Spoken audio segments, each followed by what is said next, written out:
Morning guys, another video from RageRCRepair. We have had several requests on when the springs are going to be released that we showed in a prior video. I did release them, and I want to say that we made a change to the pricing because everybody was saying that 60 bucks was too expensive for a set, which I agree it was, but we were trying to keep some sort of small profit, and we did some changing to the shipping. We were going to do priority USPS, which was the 3 to 5 days, I believe, or 3 days, and with the $2.50 in insurance. So we got rid of that, and now we're doing just the regular 5-day shipping, and we're going to be releasing these new springs for $50 for a full set. And I know that that's still expensive, but if you guys think about it, the hobby companies, you know, like Traxxas, Arma, or anybody out there that sell these springs, they have tens of thousands of them, where we're only getting them made in quantities of 100 or 200 or somewhere in that amount. So for us to purchase that many would cost an ungodly amount of money, and you know, we really don't have that kind of money to invest at this point in time yet. Eventually in the future, hopefully once we start selling more, a lot of our prices will come down, but we're going to continue trying to do our best for these custom upgraded parts for these trucks. And I hope you guys can still support us through all this, and just kind of be there to help us. You know, we're growing as a small business, and I just wanted you guys to think about that. It's complicated to start out as a small business in the beginning. Everything's expensive and everything's ridiculous. But there again, we're doing everything out of USA. Everything's from the United States. The parts are made here. The materials come from here, and we're just trying to keep everybody busy here in America while we're doing this. You know.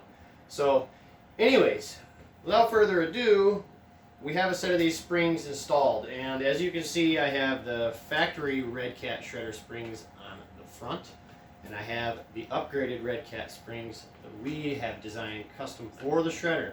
They fit exactly the same way as I've showed you prior. They are exactly the same height, maybe a millimeter longer on the new springs, but they're the identical diameter, and the wire is very, very similar in thickness.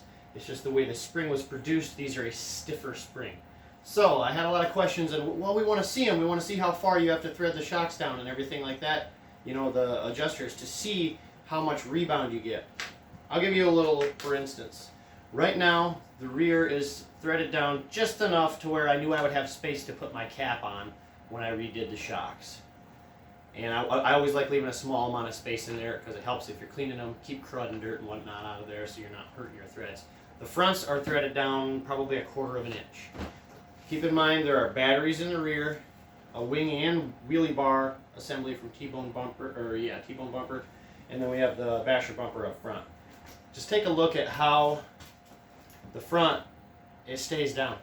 Even with no batteries, you still have to pick up on it. It sags, it stays way down, and it's really soft, and if you jump in it or anything like that, it's not feasible. Now here are the rears. And granted, these haven't been driven, so they haven't been broken in any. From my understanding, they've been tested, and they shouldn't lose very much of their strength at all, if any. And this is a full rebound without any issues whatsoever. I mean, it's coming pretty much all the way back up, and they're not even turned down very far. So you guys can see that. And I just wanted to do a quick little update as well. For those of you that don't know how to do one of these, I'm going to go ahead and show you how to add the new springs to the old springs, or to the old shocks. I just want to make sure that everybody understands how this all works, and it's fairly simple. So you see the body of the shock, you have the threaded part, you have the cap, and then you have your shock top and shock bottom. The way I like to do this is I like to take my threaded section and open it all the way up so that there's as little amount of pressure on the spring as possible. And like I said, just leave a small amount at the top so when you go to put your fluid in, if you're going to do a fluid exchange while you replace this, you're able to do that at the same time. I will show you one fluid exchange here as well. So you basically just slide your shock bottom right out. That's the keeper for the spring itself. Push up on it, and it slides right off. There's a groove in there, and your spring just falls right off. It's very, very simple. If you guys don't have a set, get yourself a set of shock pliers. You can get them off Amazon, 10, 15, 20 bucks, depending on how much you want to spend. Fantastic thing to add to your tool collection. It's got the small 3.5, 4 millimeters. So if you do need to get a hold of the shock shaft itself, whether you may have bent it slightly and want to straighten it, it's not going to mar it up like you do with a pair of pliers. And it holds it quite well, and you can see I can hold it and thread this end right off. So they're very, very awesome pliers. I love them. They're great for this. If you got to replace just an end on something, you're not going to mar up your shock shaft that way. Definitely a thing to do. And then it also has larger sections, so you can get a hold of the cap and remove the cap and take the cap right off. Or if you want to hold the body, get 2 pairs, hold the body and take the cap off. I mean, there's no reason to really tighten them quite that tight. So what I always do is I pull them out and I inspect to see, okay, how clean is the fluid? And this fluid is pretty much perfectly clean. So I'm just going to dump it out and I'm going to replace it with new fluid because we're changing weights. I'm doing 80 in the rear and 70 in the front to try to offset the difference in the newer springs. They don't need to be quite as dampening as they were.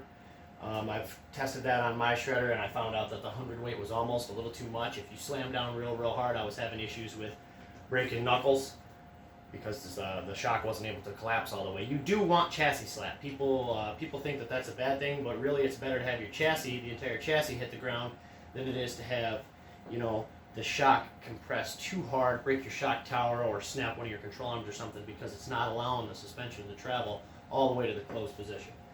So anyways, these shocks are nice and clean. I didn't even clean them prior. This gentleman's truck, this is Tony's, my good friend Tony's. This is one of the other builds that I did.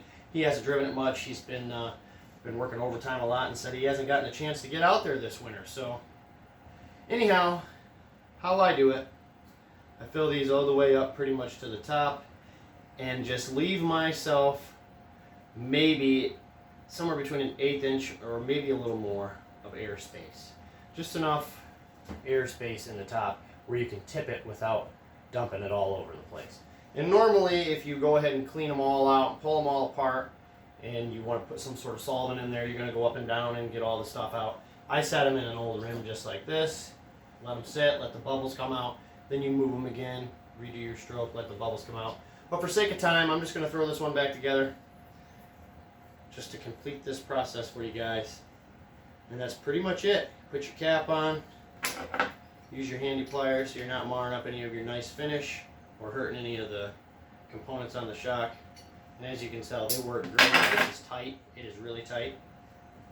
So you're going to take your new spring, you're going to set that up in there just like this, and I always just hold it, the base of the shock, the top of the shock, in the palm of my hand. And I reach around and I hold this spring with these 2 fingers just like this. And these are pretty tight, pretty tough springs. It's kind of hard to hold. And then you just release them easily and they sit in place. And there's your shock. It's all done, ready to go.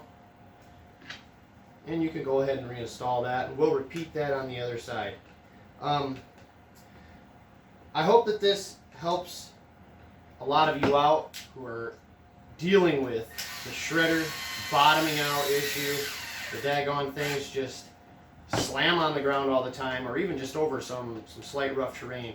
The shocks don't return. It stays low to the ground. You lose a lot of ground clearance that way. You're going to lose a lot of control that way. And that's not good for the vehicle. It's not good for the driving experience. They're just tippy all the time. Seems like they collapse and it rolls over. I will say, if you do this, you can install the sway bar link upgrade kit. They do sell those for these.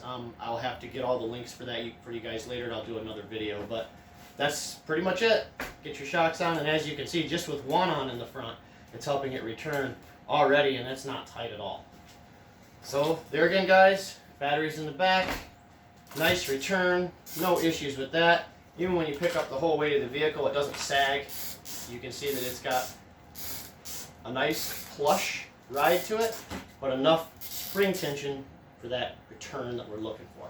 I hope this helps you guys out. Don't forget to subscribe, smash the bell. I'm going to put a link in the description below for you guys to get these shocks, where you can order them from, and the PayPal information needed.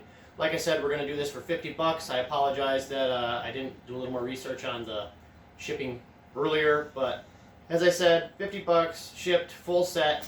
And stay tuned, because we're going to have another style of spring coming for these as well. Hopefully here in the near future. We'll release that later. Thanks, guys. Appreciate your business.